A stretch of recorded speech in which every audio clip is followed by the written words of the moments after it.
that concludes our rundown of the latest, widest, and most comprehensive news and information from all across the nation. From Radyo Pilipinas, I'm Joe Fernandez. This is your trusted news source, always ready to inform and serve the Filipino people. Catch Balitang Pambansa again tomorrow at 7 a.m., 12 noon, 6 p.m., and 9:30 p.m. for more updates and developments. From Radyo Pilipinas, I'm Princess Abiba Sarifaudak, and this is Balitang Pambansa.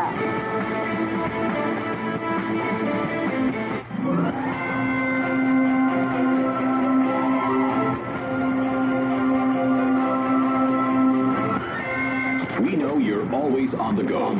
Pero ang mahuli sa balita is always a big no-no. Yeah, Radyo Pilipinas is here to keep you updated. Reliable news delivered to you as it happens. Para sure na wala kang mamimiss. Bookmark our website at www.radiopilipinas.ph.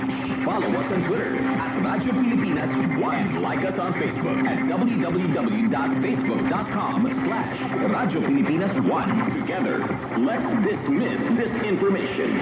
Radyo Pilipinas, 738 AM. Serving the Republic of the Philippines for more than 75 years. Ito po ang Presidential Broadcast Service. Pakinggan, panoorin, agaran in real time, o balikan pag-scroll up and down. Mga balitang dapat malaman, impormasyong tulay at napakikinabangan saan ka man sa buong kapuluan.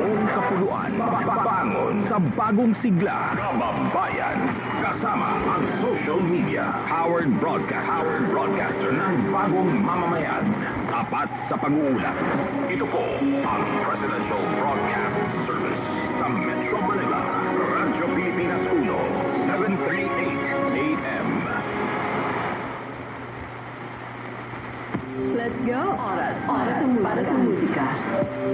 Back in time with sweet memories, oldies but goodies na tugtugan. Oras para sa musika. At sa Radyo Pilipinas, 738 AM.